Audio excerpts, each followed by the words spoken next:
नमस्कार, साफ संदेश से मैं अनिल कौशिक। न्यूज बुलेटिन 7 बजे में आप सभी दोस्तों का स्वागत है। दोस्तों, कार्यक्रम की शुरुआत हमेशा की तरह मुख्य खबर से करते हैं और आज भी हम बात करने वाले हैं दोस्तों भादरा आसपास की तमाम खबरों की, और खबरों के साथ समीक्षा भी करेंगे। दोस्तों, कल भी हमने राजनीतिक समीक्षा जो की थी उसको आज भी आगे बढ़ाना चाहेंगे, क्योंकि आज एक हमने साक्षात्कार लिया दोस्तों भादरा क्षेत्र के एक ऐसे शख्स का, जिस शख्स की चर्चा पिछले काफ़ी वर्षों से हर चुनाव में होती है।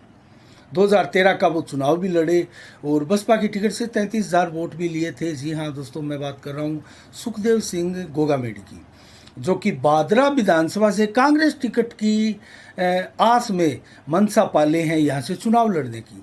देखते हैं, वो बात करेंगे दोस्तों विस्तार से। उसका एक इंटरव्यू सनसनीखेज हमारे यूट्यूब चैनल पर भी है और फेसबुक चैनल पर भी है, तो आप ज़रूर देखिएगा विस्तार से पूरी वार्ता अगर आपको देखनी है।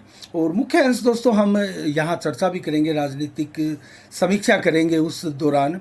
तो सबसे पहले हम बात कर लेते हैं दोस्तों छत्तर संघ चुनाव की। आखिर छत्तर संघ चुनावों पर संकट क्यों मंडराने लगा अचानक, जबकि पूरे राजस्थान में विभिन्न संगठनों के छात्रों द्वारा तैयारियां भी शुरू कर दी गई थी। अगर भादरा की ही मैं बात करूं तो एसएफआई ने तो अपने प्रत्याशी तक उतार दिए। 4-5 की संख्या में प्रत्याशी विभिन्न कॉलेजों में एसएफआई ने अध्यक्ष पद को लेकर उतार दिए। बजरंग सहारण ने भी अपने प्रत्याशी उतार दिए थे। उधर एबीवीपी भी प्रयास कर रही है। तो अचानक क्या हुआ दोस्तों, क्यों छत्तर संघ चुनाव की डेट जारी नहीं की जा रही है? क्या मुख्यमंत्री अशोक गहलोत की सरकार डर गई है? पेपर लीक जो प्रकरण हुआ था, शिक्षा का पूरा महकमा क्षेत्र जुड़ा हुआ है, छात्र भी उससे अछूते नहीं है और बवाल मचा था पूरे देश में शिक्षा व्यवस्था को लेकर और परीक्षाओं को लेकर। एक के बाद एक कई पेपर लीक हुए, पूरे देश में राजस्थान की बदनामी हुई, कई बड़े बड़े नाम भी सामने आए, गिरफ्तारियां भी हुई और आज भी उसको लेकर एक बड़ा सा सस्पेंस बरकरार है राजस्थान की राजनीति में। तो क्या इससे डर गई अशोक गहलोत सरकार की कहीं ये अगर डेट घोषित कर दी गई तो इन छत्तर संघ चुनावों के जो परिणाम आएंगे वो हमारे खिलाफ आ सकते हैं, और वो अगर खिलाफ परिणाम आते हैं तो उसके जस्ट बाद 3-4 महीनों बाद जो विधानसभा के चुनाव होने हैं उसमें कांग्रेस की बुरी गत हो सकती है। मुख्यमंत्री अशोक गहलोत का एक बयान आया दोस्तों, उसमें शिक्षा मंत्री करेंगे इस पर फैसला कि छात्रों के चुनाव करवाने या नहीं करवाने। दोस्तों, अपने पर से पल्ला झाड़ते हुए शिक्षा मंत्री के पाले में गेंद डाल दिए। लेकिन दोस्तों, इसको सहज ही छात्र भी समझ रहे होंगे, क्षेत्र के लोग भी समझ रहे होंगे। हमारी नज़रें बनी रहेगी क्या चुनाव की घोषणा होती है या नहीं होती है। अगर नहीं होती है तो फिर छात्र क्या करेंगे? क्या कोई आंदोलन का रुख अख्तियार कर सकते हैं? दोस्तों, छात्रों को चुनाव लड़ने का अधिकार है, वो भी राजनीति में आना चाहते हैं और राजनीति का पार्ट बने रहना चाहते हैं। और दोस्तों, छात्र संघ चुनाव जो है वो अपने आप में एक सीढ़ी है राजनीति में आगे बढ़ने की छात्रों के लिए, और उसके द्वारा बहुत सी चीज़ों का समाधान भी होता है। और इसके अलावा दोस्तों, बात करें हम अन्य खबरों की, जल्दी से मैं खबर बता देता हूं दोस्तों, फिर हम समीक्षा भी करेंगे, विश्लेषण भी करेंगे, बात करेंगे राजनीतिक विषय पर भी। श्री श्याम बस स्टैंड किराड़ाबड़ा का 15 अगस्त को शानदार उद्घाटन समारोह है दोस्तों।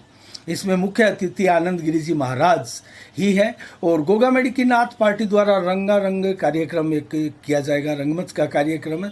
और भजन संध्या भी इस दौरान है। रात्रि को 9:15 भजन संध्या होगी। विधि देशवाल जो कि स्टार गायक है दोस्तों हरियाणा की, वो यहाँ अपनी परफॉर्मेंस देगी। हरियाणवी कलाकार भी है रामधन गोस्वामी, वो भी यहाँ कार्यक्रम देंगे। इसके अलावा स्वागतकर्ता में श्रीमती गुड्डी देवी, धर्मपत्नी धर्मपाल, दूत एवं समस्त ग्रामीण दोस्तों, ग्रामीण जन भी यहाँ इसमें शामिल रहेंगे और अपना योगदान भी इसमें कर रहे हैं। इसके अलावा दोस्तों, बात करें हम अन्य खबरों की, तिरंगा यात्रा उसकी तैयारियां जोर शोर से चल रही है। हमने सुखदेव सिंह शेखावत से एक सवाल भी किया था कि क्या आपको इसकी परमिशन मिल चुकी है। उन्होंने कहा परमिशन तो हमें मिल चुकी है, लेकिन हमें डीजे नहीं बजाने दिया जा रहा है, जबकि हमने ये कहा था कि हम सिर्फ देशभक्ति ही गीत इसमें बजाएंगे। तो इसको लेकर प्रशासन भी एहतियात बरत रहा है और एहतियात बरतनी ज़रूरी भी है। लेकिन दोस्तों 15 अगस्त का समय है, 15 अगस्त पर अगर खुलकर देश अपनी आज़ादी नहीं मना सकता, इसमें भी प्रतिबंध कुछ बंदिशें अगर हो, तो फिर कैसा सिस्टम है दोस्तों। जबकि अन्य कोई कार्यक्रम होते हैं उसमें ये सारी चीज़ें ही बजती है, डीजे भी बजता हुआ दिखाई देता है। हालांकि डीजे अलाउ नहीं होता दोस्तों, कहीं ना कहीं हाईकोर्ट सुप्रीम कोर्ट के जो आदेश है उसकी अवहेलना, उसकी धज्जियाँ हमने हर जगह उड़ती हुई देखी, और उसको एक प्रकार से ऐसे कानूनों को, ऐसे आदेशों को, सुप्रीम कोर्ट हाईकोर्ट के आदेशों की पालना करवाने का काम दोस्तों कहीं ना कहीं पुलिस महकमे का होता है। और यहाँ पुलिस ही इन चीज़ों की अनदेखी करती है, जहाँ ज़रूरत समझती है वहाँ अनुमति देती है, और जहाँ ज़रूरत नहीं समझती वहाँ अनुमति नहीं दी जाती। और इसके ऊपर सवालिया निशान भी बहुत बार लगते हैं। 2100 फीट का लंबा तिरंगा है दोस्तों। वीडीएस से ये रैली चलेगी, और वीडीएस से अंबेडकर चौक तक कमोबश ये तिरंगा होगा दोस्तों। 2100 फीट लंबाई इस तिरंगे की बताई जा रही है। और हम अगर बात करें इस तिरंगे को दोनों साइज से पकड़कर इस यात्रा में आगे चलने वालों की, तो कितनी लगभग गैदरिंग चाहिए इस तिरंगे को पकड़ने के लिए। तो सुखदेव सिंह शेखावत ने तो 1500 के करीब गैदरिंग बताई कि झंडे को, राष्ट्रीय ध्वज को पकड़ने के लिए लोगों की तादाद होगी। 700 इधर 700 इधर, करीब 1400 लोग इस राष्ट्रीय ध्वज को, एक प्रकार से तिरंगे को पकड़ने के लिए मौजूद रहेंगे। जबकि हमारा मानना है कि लगभग दोस्तों 150-200 लोग तो इस तिरंगे को पकड़ने वाले ही होंगे। अगर ये 2100 फीट होता है, इससे ज़्यादा भी हो सकते हैं। तो देखते हैं दोस्तों ये तिरंगा यात्रा कितनी भीड़ के साथ, क्या सुखदेव सिंह शेखावत का शक्ति प्रदर्शन होगा। 15 अगस्त 14 अगस्त को है ये, और 15 अगस्त की तैयारियां भी धूमधाम से क्षेत्र में की जा रही है दोस्तों। इसको लेकर राष्ट्रीय कार्यक्रम को लेकर विभिन्न स्कूलों में कार्यक्रम भी आयोजित किए जा रहे हैं। और मुख्य राष्ट्रीय कार्यक्रम जो है वो खेल स्टेडियम बादरा में ही आयोजित किया जाएगा। इसके अलावा दोस्तों बात करेंगे आज हम अंडरपास की। अंडरपास C65 जो कि रेलवे क्रॉसिंग है सावा मार्ग पर, मुख्य कस्बे का हार्ट एक प्रकार से हम इसको मान सकते हैं। सबसे ज़्यादा भीड़ अगर वाहनों की लगती है तो इसी रेलवे क्रॉसिंग पर लगती है, और इसको एक सिंगल बॉक्स के साथ अंडरपास बनाया जा रहा है, और काम भी धूमधाम से, एक प्रकार से तेज़ी के साथ इसका चल रहा है। इसको लेकर अब कस्बे में विस्तार से चर्चा कोने कोने में चल रही है दोस्तों। गुड़ मंडी के व्यापारियों की चर्चा हमने सुनी दोस्तों। वहाँ व्यापारी एक प्रकार से बहुत भारी चिंता में है कि अब जो सरदार शहर, बीकानेर, जयपुर, चूरू आदि से आने वाला बड़ी गाड़ियों में जो उनका सामान है, उनका व्यापारिक माल है, सामान है, वो अब कैसे बादरा में प्रवेश करेगा। सिंगल ब्लॉक अगर बना दिया गया तो दोस्तों बादरा में प्रवेश कैसे करेगा, और इस छोटे अंडरपास से बादरा के अंदर इस सावा मार्ग से, तारनगर मार्ग से आने वाले वाहन बादरा में कैसे प्रवेश करेंगे। और हरियाणा से आने वाले विभिन्न तूड़ी के बिड हैं, बड़े ट्रक हैं, वो बादरा से अगर सावा राजगढ़, सावा, तारानगर, सरदार शहर, बीकानेर जाने वाले मार्ग पर जाना चाहेंगे तो वो कैसे जाएंगे। वो बादरा से नहीं जा सकते दोस्तों। तो ये बहुत भारी कमी और विचारणीय बिंदु है दोस्तों। इसको ध्यान में नहीं रखकर जल्दबाजी में अंडरपास का फैसला लिया गया है, और अब पूरे कस्बे में इसी को लेकर चर्चाएं चल रही है कि जो बड़े बड़े तूड़ी के बिड जो आए दिन आप देखते हैं बड़ी संख्या में, सैकड़ों की संख्या में जो तारानगर, सावा की तरफ जाते हैं, वो अब कैसे जाएंगे। और अगर वो घूमकर नौर होकर जाते हैं, अगर वो भाडी मोड़ होकर डुंगराना कलाना होकर सावा जाते हैं, तो केरिंग ज़्यादा लगेगी, तूड़ी के रेट, चारा के रेट जस्ट डबल हो जाएंगे बादरा से सावा तारानगर की ओर। और इस रोड पर बादरा विधानसभा के भी लगभग 15-20 से अधिक गांव हैं दोस्तों। तो इन गांवों में अब ये पशुओं का चारा जो है वो महंगा होने वाला है। इसका जिम्मेवार कौन है, इसकी जवाबदारी किसकी है, इसको लेकर प्रशासन क्यों आंखें मूंदे बैठा है? क्या इसको लेकर कोई मीटिंग नहीं हुई? इतना बड़ा डिसीजन लिया अंडरपास बनाने का इसमें, तो उससे पहले इस अंडरपास के चलते ये मार्ग अवरुद्ध होगा, उसको लेकर क्या वैकल्पिक मार्ग, क्या वैकल्पिक व्यवस्थाएं हैं, इसको लेकर विचार क्या किया गया? ये बहुत बड़े सवाल है दोस्तों।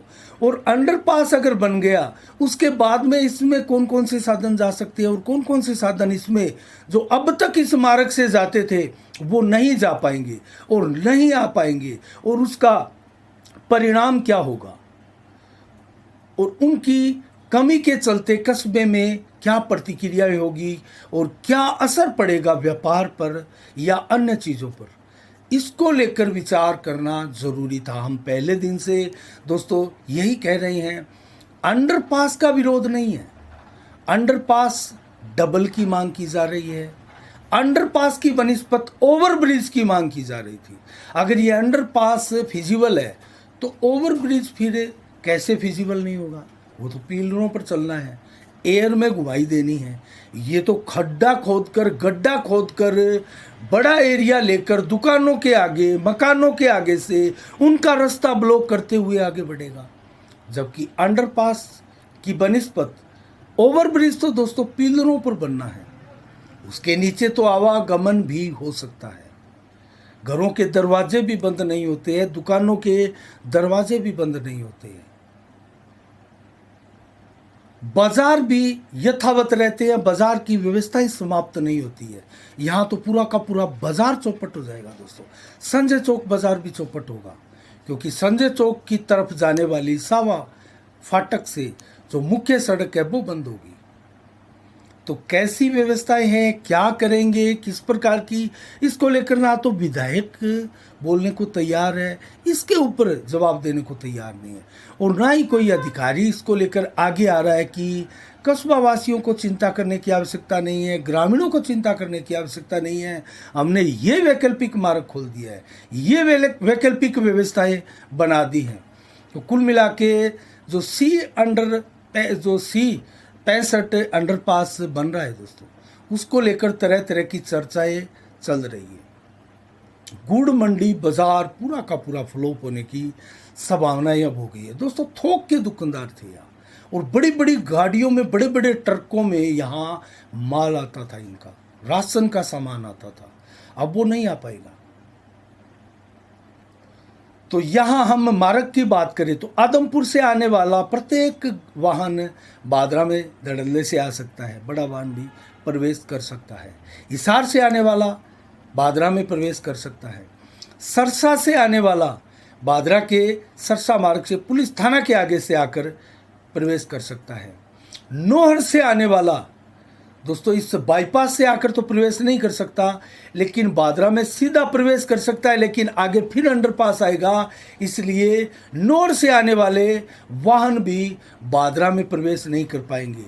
हनुमानगढ़ जिला हेडक्वार्टर का भी बड़े वाहनों का कनेक्टिविटी बादरा से कट जाती है, गंगानगर की कनेक्टिविटी कट जाती है, और उधर से आने वाले, दिल्ली जाने वाले ऐसे बड़े भारी वाहन भी बादरा से बाईपास से होकर नहीं जा सकते, क्योंकि अंडरपास है। यहाँ ओवरब्रिज की डिमांड भी है और चर्चाएं भी चल रही है कि आने वाले दिनों में यहाँ ओवरब्रिज बनने वाला है। विधायक बलवान पुनिया कहते हैं कि रिंग रोड वो बनाएंगे। वो कब बनाएंगे? अभी इनके शासनकाल के 3-4 महीने हैं। क्या वो जनता को लुभावना, एक प्रकार से वो भाषण दे रहे हैं, जनता को लुभावने का प्रयास कर रहे हैं? जैसा कि 14 सिंचाई से वंचित गांव के लिए उन्होंने किया है, 100 करोड़ की बजट पास करवा के। अगर बजट पास हो गया तो दोस्तों कहाँ है वो? क्यों इसका शिलान्यास अब तक नहीं हुआ है? तो ये एक प्रकार से भाषण ही है और कागजों में दी हुई योजनाएं हैं दोस्तों। इसका असर आगे क्या होगा, चुनाव पर क्या होगा, ये तो पब्लिक जाने, जनता जनार्दन जाने। लेकिन वर्तमान में बादरा में जो C65 अंडरपास को लेकर प्रॉब्लम्स, समस्याएं आ रही है और चर्चाओं का बाजार गर्म है, वो बड़ी चिंतनीय है।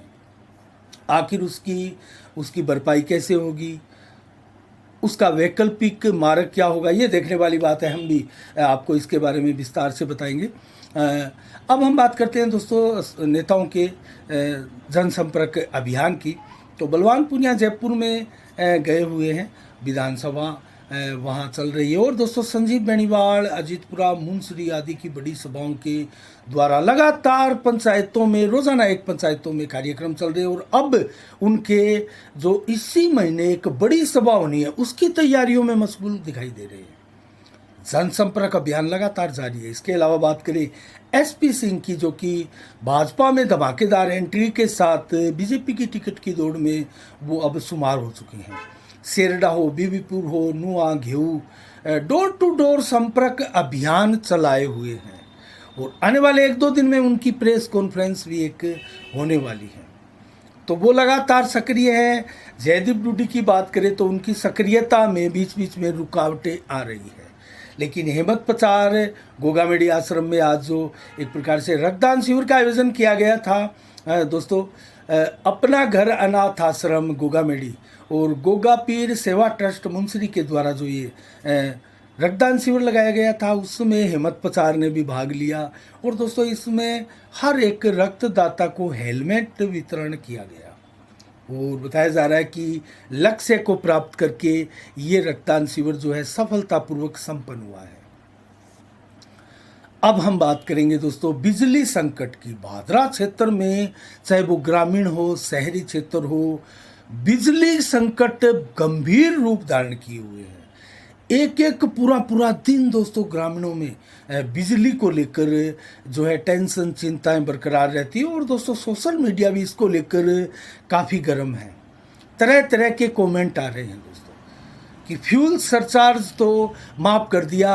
जो विधायक जो अशोक गहलोत की घोषणा वर्तमान में आई है दोस्तों, उसका असर आगे बिल जब आएंगे उसमें क्या जुड़कर आता है। और राजस्थान पर कितना कर्जा देकर जा रहे हैं, उनका भी मात्र 3-4 महीने का ये जो समय बचा है उसमें अनेक लुभावनी घोषणा अभी और भी हो सकती है दोस्तों, फ्यूल सरचार्ज के तरह। लेकिन अगर धरातल पर देखें तो बिजली संकट बड़ा गंभीर है। बिजली नहीं आ रही तो बिल कहाँ से आएंगे। तो कुल मिला के बिजली संकट को लेकर बार बार आवाजाही कर रही बिजली भारी परेशानी का सबब बनी हुई है। और इसके अलावा दोस्तों अब हम बात करेंगे सुखदेव सिंह शेखावत ने का जो इंटरव्यू हमने आज लिया, उसके मायने क्या है दोस्तों।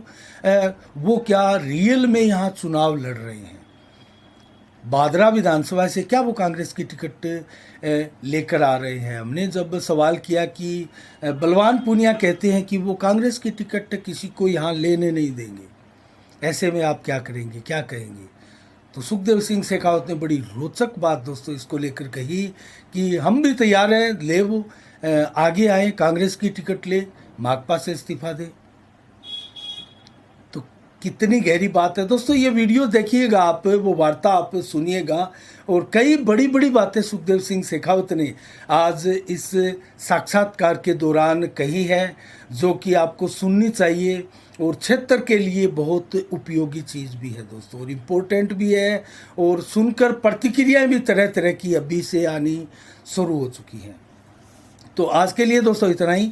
आज 12 अगस्त को क्या विशेष दिवस है इसको लेकर आज बताएं तो विश्व युवा दिवस आज के दिन दोस्तों धूमधाम से पूरे विश्व में मनाया जा रहा है। 1999 से इसकी शुरुआत हुई थी और 1965 को आज के दिन दोस्तों इलाहाबाद संधि के बाद भारत में ब्रिटिश ईस्ट इंडिया कंपनी की शुरुआत हुई थी, जो कि लगभग अंग्रेज़ों ने भारत में 200 साल शासन किया, राज किया। 1947 में जब भारत आज़ाद हुआ तो ईस्ट इंडिया कंपनी का यहाँ से बोरिया बिस्तर गोल हुआ था दोस्तों। उसके लिए हजारों लाखों की संख्या में क्रांतिकारियों ने अपनी भूमिकाओं का निर्वाह किया और अंग्रेज़ों को भारत की व्यवस्थाओं से चलता किया।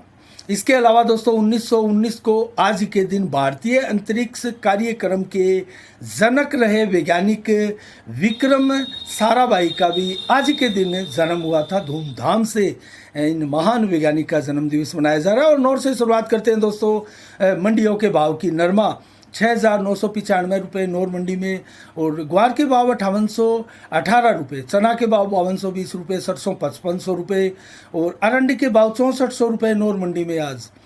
मूंग के भाव 7,000, जौ के भाव 1637, गेहूं के भाव 2310 रुपये, जबकि मोट बिका है 6160 रुपये प्रति क्विंटल। आदमपुर मंडी में नरमा बिका है 7340, ग्वार के भाव 5820, लगभग 6000 के करीब ग्वार पहुंच चुका है। और सरसों के भाव 5314, सिरसा मंडी में नरमा 7300 रुपये, सरसों के भाव 5375, ग्वार के भाव 5500 रुपये और मूंग के भाव 6500, गेहूं बिकी है 2260 रुपये प्रति क्विंटल। और मौसम का मिजाज बताएं तो आज 12 अगस्त को 36 से 39 डिग्री टेम्परेचर, दिन भर रात 14 से 22 किलोमीटर की रफ्तार से हवाएं चली और रात्रि को भी लगभग 14 से 36 किलोमीटर की रफ्तार से तेज़ हवाएं चलने वाली है। लेकिन बरसात की कहीं कोई संभावनाएं नहीं है। 35 से 38 डिग्री टेम्परेचर देर रात्रि 12 बजे तक लगभग रहेगा और 70 से 80% बादल दिन भर भी छाए रहे और रात्रि को भी कमोबश इसी तरह बादल छाए रहेंगे। 13 अगस्त को कल कैसा रहेगा मौसम का मिजाज? 31 से 36 डिग्री टेम्परेचर, दिन में 37 से 40 डिग्री, मैक्सिमम दोपहर को 35 से 38 देर शाम को, जबकि 25 से 36 किलोमीटर की रफ्तार से हवाएं दिन भर और रात्रि को भी कल चलती रहेगी और बादल 80 से 100% दिन भर और रात्रि को भी अलग अलग हिस्सों में छाए रहेंगे। तो आज के लिए इतना ही। कल ठीक शाम 7 बजे फिर आपसे रूबरू होंगे नई खबरों के साथ, नई समीक्षा के साथ। तब तक के लिए आप अपना बहुत बहुत ख्याल रखिएगा। मुझे दीजिएगा इजाज़त। साफ संदेश से मैं अनिल कौशिक। नमस्कार। जय भारत, जय जय राजस्थान।